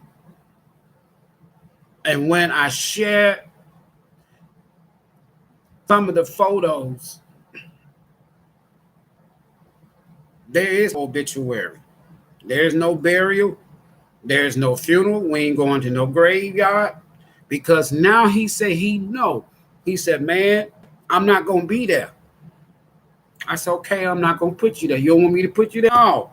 He said, I want you to keep me with you. We've been together like two peas in the pot all this time. Why I want you to go? You ain't got to come visit me. I'll be right there with you.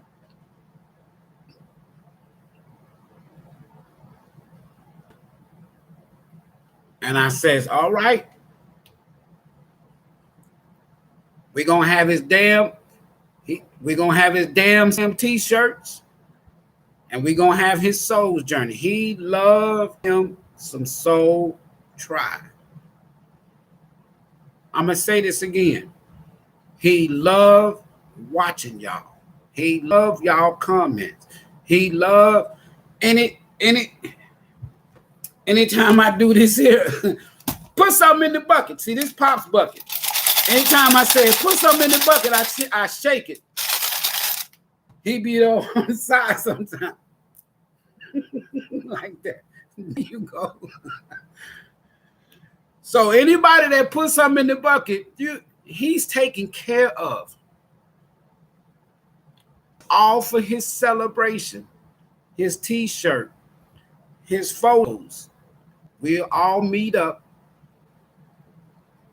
after the celebration. It will be recorded live. He told me he wanted live. So you'll be able, just like you watching me right on YouTube, you'll be watching Pop's celebration for those that can't physically make it. Anybody that sends, I'll have an address for you on Wednesday. Anybody that puts something in the bucket, you will be mentioned at the celebration for his flowers, for his beautification. Anybody put something in his bucket, you will wear his t-shirts. And there'll be a couple of his jokes on the back of printed on the back of his t-shirt. You will have one. This man is a statesman. If you knew my Pops in his early years, the man has recorded records. My sister, where's she at? My sister Revealed to Heal. That's my little sister, my Soul Tribe sister, Asia. She's in Memphis, Tennessee. She knows about the Memphis in May International Festival. That festival started in 1966 on Mid-America Mall, downtown Memphis, Tennessee. And for those of you, like my other sister, where's she at? Let me go back up here. And including my sister Asia, my sister Sharon, hold on, because her YouTube name is different. My sister Sharon, if you still in Inspiration, I think that's what it is. Let me go back up. I'm trying to find her. But my sister Asia, she knows what the Memphis in May International Festival is. It started in 1966, downtown Memphis on Mid-America Mall. My Pops, yours truly, opened up. There she goes, Sharon, right there. Opened up the Memphis in May Festival. And Sharon, do you remember Dad?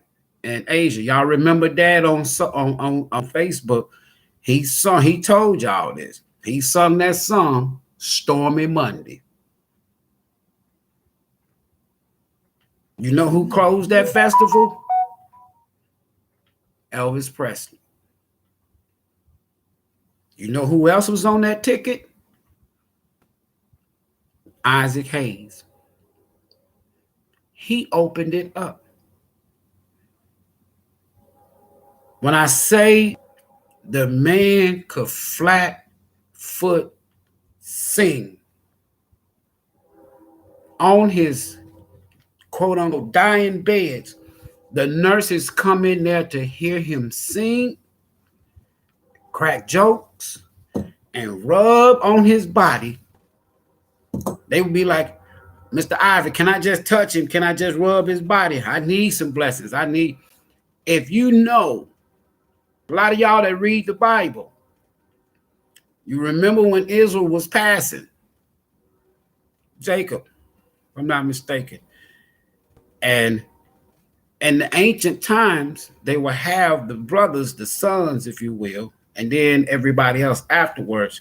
They would come in there and the elders would bless them just by touching them. Be it tradition or not, there's to it.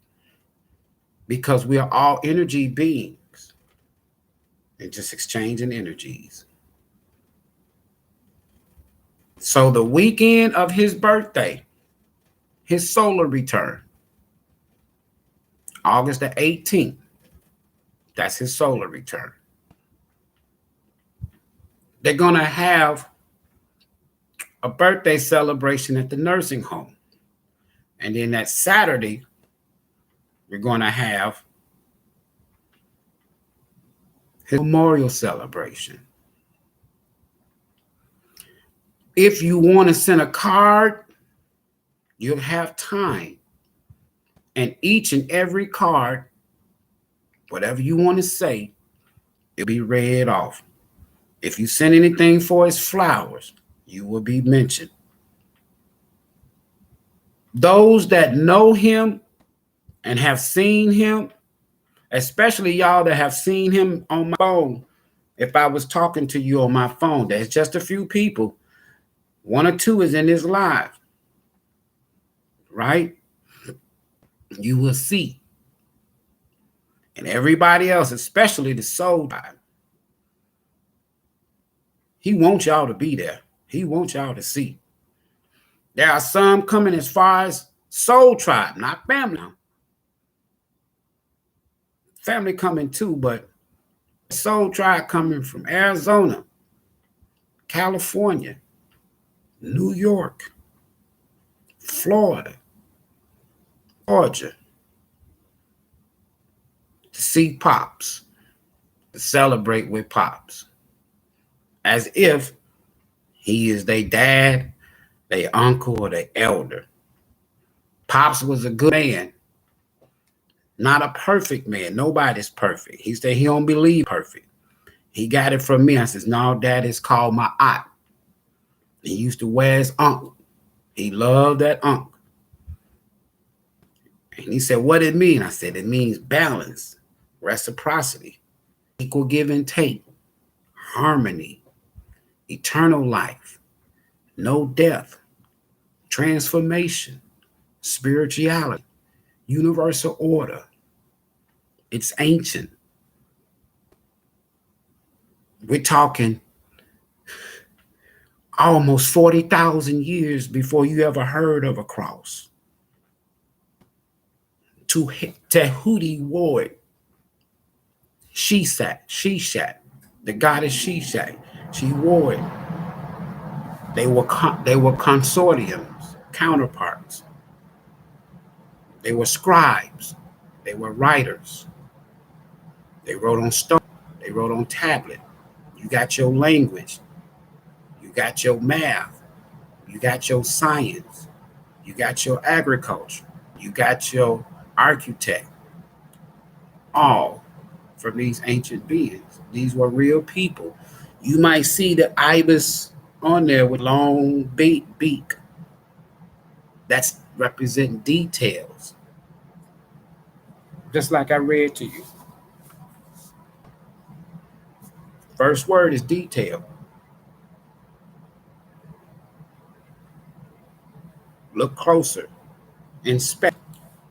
Pay attention to the fine print. So everything from here on is for his celebration.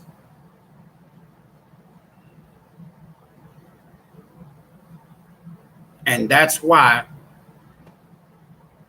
I feel so good because he wasn't going to leave here. I'm telling you, he told me, I ain't going nowhere, man, till you straight. He wanted to make sure I had the strength and the courage. The strength card in tarot is a Leo energy. Dad is a Leo. His birthday is August the 18th. I've gotten emails, I've gotten inboxes on Messenger telling me about when they saw it online, they just started talking about the number synchronicities. The 722, the 711, the 818, right? The 326. There's 22 people in the live right now. The number right there is 64. Those are the two numbers that sets in the middle of his social security number, 64. That is the year that I was born, right? So everything has meaning. So if you want to put something in Pop's bucket, that's fine. It's not even that is going to be taken care of. He just wanted y'all to have the opportunity to participate. He said, make sure you seal, make sure whoever there, make sure they read off every card. If you want to send a card, that's fine. If you want a t-shirt, that's fine. Or if you just want to contribute to his flowers, just like some of y'all did when he went into the hospital the first time this year. He remembered in his latter months, days, and weeks, he talked about this. It's like it's etched in him to whereas it's some of his last memories down here. I encourage everybody, especially if you got a mother and a father, don't hold no grudge. I don't care what they did to you. I don't care if they never was in your life. Go get your blessing. You chose them.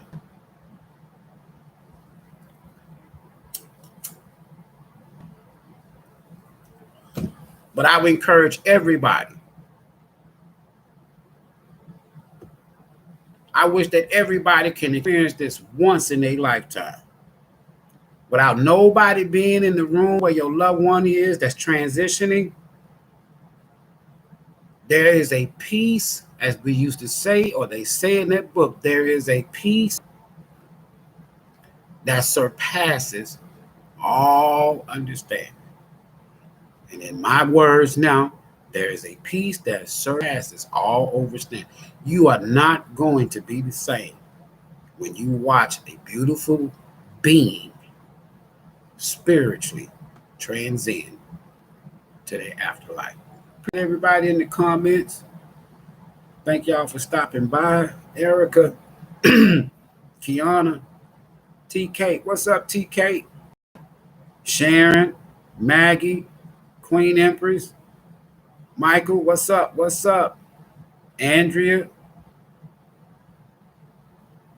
Tyranny, I don't want to mess your name. I don't want to butcher your name. I see you though. I see you. Glovey, I see you. Christina, I see you. Yeah, I see you. Who else we got in here? Make sure I acknowledge everybody for pockets. He hearing me calling off your name. He right here. Ivo Fair, peace and blessings to you. Donna, Daddy Donna here. Daddy Queen Lotus is here. They here, Daddy, your soul tribe here. Yeah, Daddy, she here. She always in the line, her and TK. They here, Daddy. They here. Oh, yeah, they here. He getting the message. He right here. He hear you.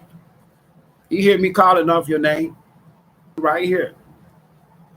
When I get done, me and him, we'll have another conversation like I did before the live. He told me what to write, what to say. Miss Bella, she here too, Daddy. Miss Bella here. Periality is here. See, when you speak, the universe, that's a vibration. That's a rhythm. It can go all the way to Timbuktu, Africa. Right? He's an ancestor now. Sharon is in here, Daddy. Your friend Sharon is in here, Daddy.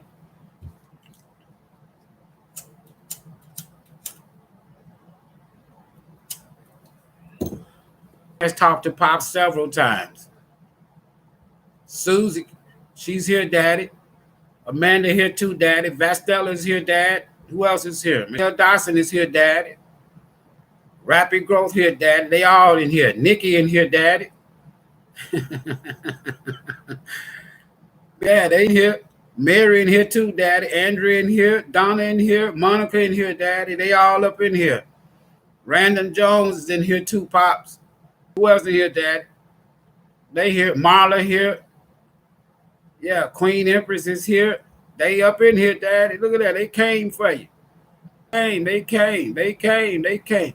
Oh, Daddy, your partner Kiki up in here.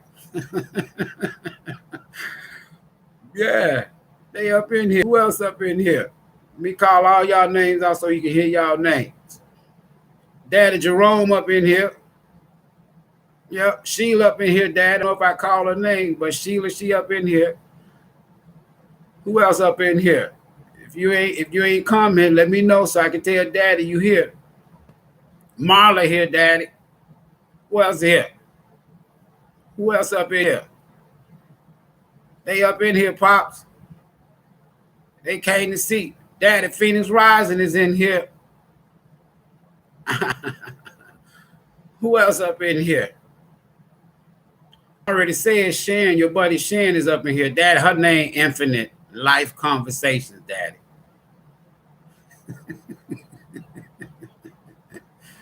Who else up in here, Pops?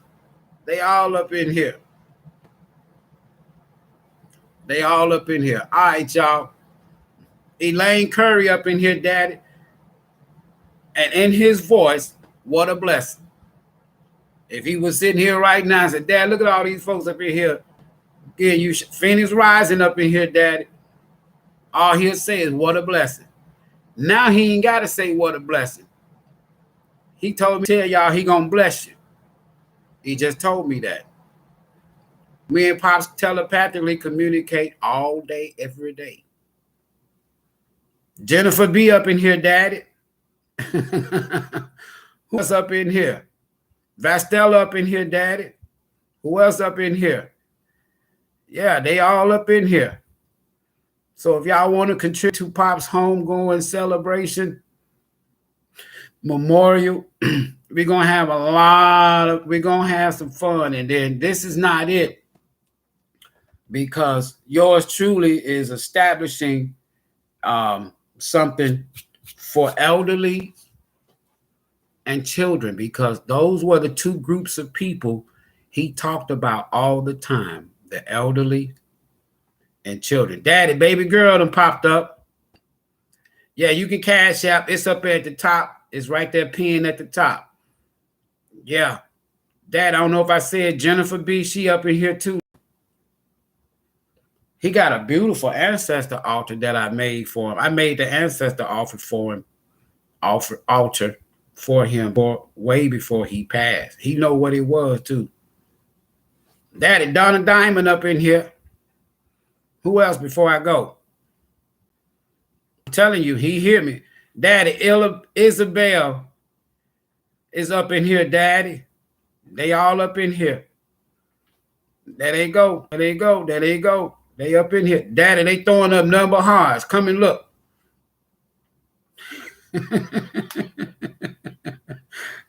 You know, Daddy used to go in the bathroom in the middle of the night 2 or 3 times. So since his homegoing, since his transformation, my bathroom door has opened and closed a few times. He here. I'm not going to up here and lie over my Pops. He here. He ain't going nowhere. I feel the cold chills. I feel his spirit in his presence right now. Yeah, the way it's supposed to be. I'll tell you, Donna Washington, she just done popped up. They up in here. They throwing out them hearts at you, man. He said, what a blessing. You know, I'm so honored that I put my entire life, that's work and everything, on hold, because that was my assignment, my spiritual assignment. He was part of my soul's journey's purpose. So he gonna make sure I'm straight. He know I put them last 3 years on hold. He talk about it all the time. He used to be like, man, you could take me to the nursing home, man, so you can go on out there and live your life. I said, man, take you to no nursing home. I know how to cook and clean and shit.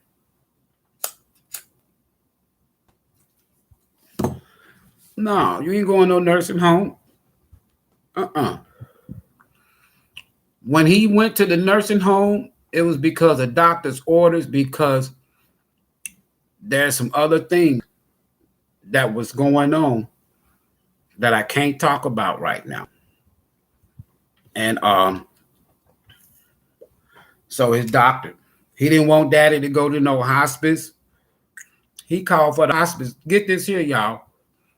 Wednesday, Dr. Torre, he ordered for dad to be admitted into inpatient hospice Wednesday evening.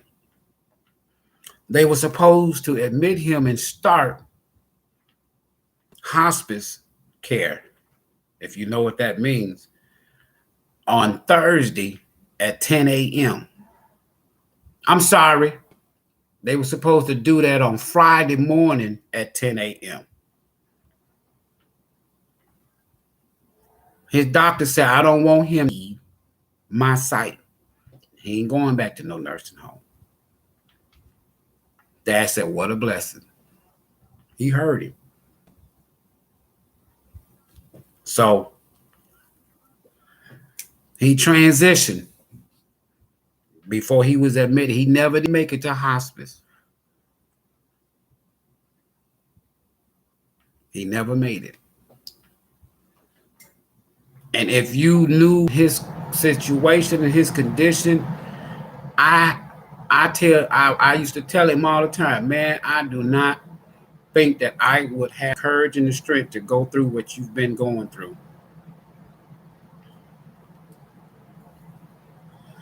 None of us.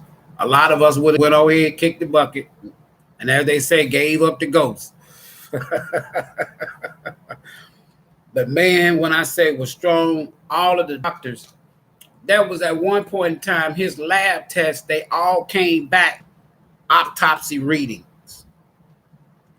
Meaning that there was a time, folks, a couple months ago, back in May, April, and in May, they would come into his room and look at him. One of the nurses says, Mr. Ivory, the head lab technician nurse, she says, these test results is autopsy results. I said, so what do you mean? I know what she meant. She said, I got cold chills. I'm talking about what she said. It's not me. She said, Mr. Ivory, I got cold chills. I'm looking at a dead man telling me with the autopsy reports and his lab reports, I'm looking at a dead man that tells me he don't feel no pain. 212 as I say that.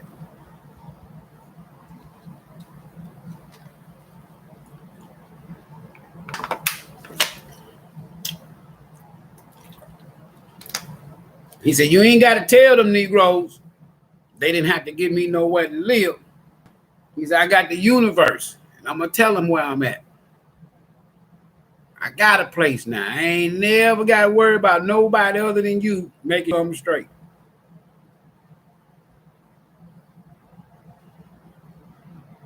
Yeah, Daddy was a teacher, a singer, and a healer in his past life.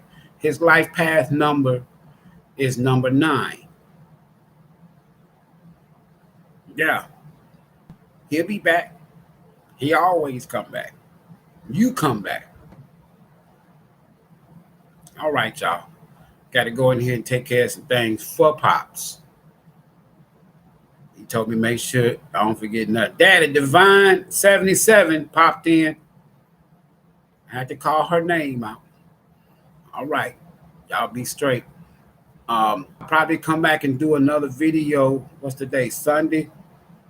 After I find out the exact date and time. But I don't have to be live. If you contribute, put something in Pop's bucket. Hold on, Pops. Let me shake your bucket one more time.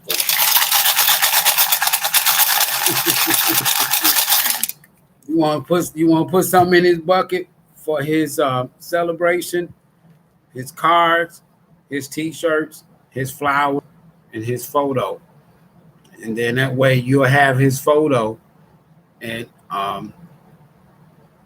the programs, there would not be a lot of them because they would be detailed and in color. There'll be another set of programs that will be just for everybody that's in attendance. But for those that contribute, send your cards, your bucket, gifts, I will send you a color copy. It'll be like after the 18th. And he gonna stay on me now. We'll send them out to you, okay? All right. Peace and blessings. Y'all enjoy. I say.